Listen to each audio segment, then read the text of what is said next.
दिल्ली विधानसभा चुनाव की तारीख की घोषणा होते ही सभी प्रत्याशी चुनावी मैदान में उतरकर तैयारी कर रहे हैं, तो वहीं दूसरी ओर शासन प्रशासन ने भी कमर कस ली है। उत्तर पश्चिमी जिले की जिलाधिकारी अंकिता आनंद ने प्रेस वार्ता करके चुनाव संबंधित तैयारी की जानकारी दी।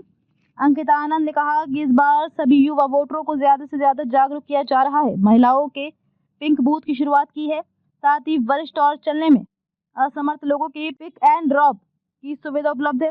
सभी पोलिंग बूथ पर नोडल अधिकारी मौजूद रहेंगे और सुरक्षा की दृष्टि से सभी पोलिंग बूथ पर दिल्ली पुलिस द्वारा कड़ी सुरक्षा रहेगी। आज 10 जनवरी से नामांकन प्रारंभ हो गए हैं और 17 जनवरी तक नामांकन भरे जाएंगे। उसके बाद 18 जनवरी को स्क्रूटनी होगी। अंकिता आनंद ने कहा कि इस बार वोटिंग के लिए लोगों को ज्यादा से ज्यादा जागरूक किया जा रहा है और उम्मीद है कि पिछली बार से भी ज्यादा इस विधानसभा चुनाव में लोग मतदान करेंगे। मैम, आज प्रेस कॉन्फ्रेंस का क्या विषय बिंदु है, उसके एक बार बताइए। नमस्कार आप सभी को। मेरा नाम अंकिता आनंद है, डीओ नॉर्थ वेस्ट। और सबसे पहले तो आप सभी को नववर्ष की हार्दिक शुभकामनाएं। आप सब लोग जानते ही हैं दिल्ली असेंबली इलेक्शन 2025 अब बिल्कुल शुरू हो चुका है। आज हमारा नोटिफिकेशन भी हो गया और नॉमिनेशन का पहला दिन था। 7 तारीख को अनाउंसमेंट हुई थी और उसके बाद within 74 hours as per ECI mandate media के साथ एक मीटिंग अनिवार्य है और ये भी जरूरी है जितने अनेकों कार्य हो रहे हैं इलेक्शन से संबंधित डिस्ट्रिक्ट में उसकी जानकारी भी आप तक पहुंचाना ये हमारा पर्पस है।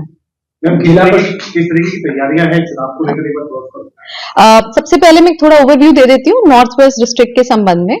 हमारे अभी तक total polling station 1419 total polling station है, 228 पोलिंग स्टेशन लोकेशंस पे।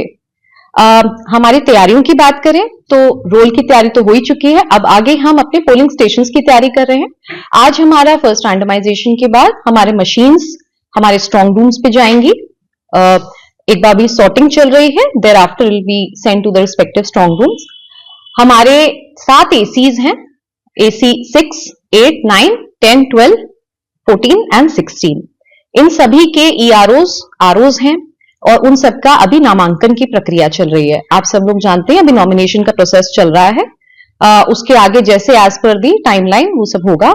जितने हमारे पोलिंग स्टेशन लोकेशंस हैं उन सबके AMFs जो हमारी अश्योर्ड मिनिमम फैसिलिटीज होती हैं उस सबका ध्यान रखने के लिए हमारे सेक्टर ऑफिसर्स की भी विजिट हो चुकी है और हर एक स्कूल में इस चीज का ध्यान रखा गया है। AMFs में जैसे हमारा रैंप आता है, इसके अलावा स्पेस है फॉर क्रेच, मेडिकल फैसिलिटी, उन सबकी हमारे नोडल अधिकारी तैयारी कर रहे हैं।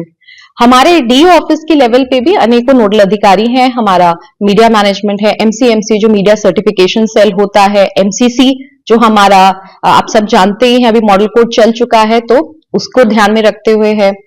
सब चीजों का बहुत ही बारीकी से देखा जा रहा है और MCC का जो एक मोस्ट इंपॉर्टेंट पॉइंट है मॉडल कोड ऑफ कंडक्ट, उसको ध्यान में रखते हुए एक सी विजिल करके ऐप होता है, आप सब लोग जानते हैं, तो उसका भी हमारा अभी एक्टिव हो चुका है जिस दिन से अनाउंस हुआ था। हमारी FST टीम्स जो कि फ्लाइंग स्क्वाड टीम्स होती हैं और आज की तारीख से हमारी SST टीम्स जो स्टैटिक सर्वेलेंस टीम्स होती हैं वो सब एक्टिवेटेड हैं। सीजर्स एक्सेट्रा जो MCC का वायलेशन होता है वो सब they will take care. Polling station locations में हमारे इस बार पिंक पोलिंग स्टेशन जो फीमेल मैन पोलिंग स्टेशन है वो हर एक AC में एक होगा तो 7 होंगे।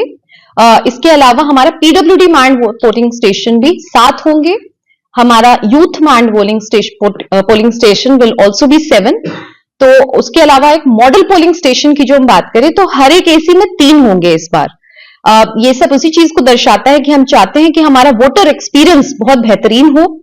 जब वह आए क्यू मैनेजमेंट पे भी खासा ध्यान दिए इस बार जाएगा। अभी सर्दी होगी तो अभी ये भी देखेंगे हम बीच बीच में बेंचेस लगाएं, लोगों को कोई तरह की परेशानी ना हो। एक 12D फॉर्म होता है जो हमारे AVSC और AVPD माने कि सीनियर सिटीजन और PWD जितने वोटर्स हैं उन सबको 12D फॉर्म भरने के लिए हम लोग कहते हैं जिससे वो होम वोटिंग अवेल कर पाए। इसके अलावा जैसे हमने लोकसभा में भी करा था, आपको बेसिक फैसिलिटीज मिलेंगी, ऑन ग्राउंड आपको व्हीलचेयर फैसिलिटी मिलेगी ही। इसके अलावा हमारे सीनियर सिटीजन हैं, ट्रांसजेंडर पॉपुलेशन है, सबके लिए हम यही कहते हैं कि जहां पे टर्नआउट अच्छे से अच्छा रहे उसके लिए we'll put in all our best efforts. Ma'am कितने परसेंटेज पर वोट करने की बाद कितना परसेंटेज वोट जाएगा? हम तो चाहते हैं बेहतर से बेहतर हो, जितना हमारा वोटर टर्नआउट पहले रहा था हम चाहते हैं सब में बहुत बेटर रहे। इसमें एक परसेंटेज पे तो मैं फिक्स नहीं करना चाहूंगी, मैं चाहती हूँ सब लोग जागरूक रहें, सब आके अपना मताधिकार का इस्तेमाल करें, जरूर सामने आए। इस बार हमने ये जरूर ध्यान दिया है, जहां पे हमने पिछली बार लो वोटर टर्नआउट देखा था तो इस पे खासा ध्यान दिया है कि वहां पे हम स्वीप एक्टिविटीज ज्यादा कराएं, लोगों के बीच में जागरूकता करें। आगे आने वाले समय में आप देखेंगे कि हम RWS के साथ भी मीटिंग करेंगे। जितने भी हमारे आसपास आप संस्थान देखते हैं, चाहे TPDDL हो, अनेकों ऑफिसेज हो, अनेकों मॉल हो, उन सब में भी जागरूकता अभियान चलेंगे। तो इस सब के लिए हमने बहुत खास आगे शेड्यूलिंग करी है। सीनियर सिटीजन और यूथ और के लिए क्या कुछ इंतजाम है पोलिंग बूथ पर, क्योंकि जो सीनियर सिटीजन है काफी हैं तो उनके आने जाने के लिए या कुछ इस तरह क्या कुछ फैसिलिटीज? बिल्कुल, जैसे मैंने बताया अभी सीनियर सिटीजन के लिए एक तो होम वोटिंग फैसिलिटी है, जो इच्छुक हैं वो लोग उसको अवेल कर सकते हैं। बहुत सारे हमारे सीनियर सिटीजन ऐसे भी हैं जिनको पोलिंग स्टेशन पे सच में आने का मन करता है, तो वहां पे हमने ध्यान दिया है कि उनके लिए वॉलंटियर्स हों। हमारे NSS वॉलंटियर्स भी हैं, NYKS के भी वॉलंटियर्स होंगे।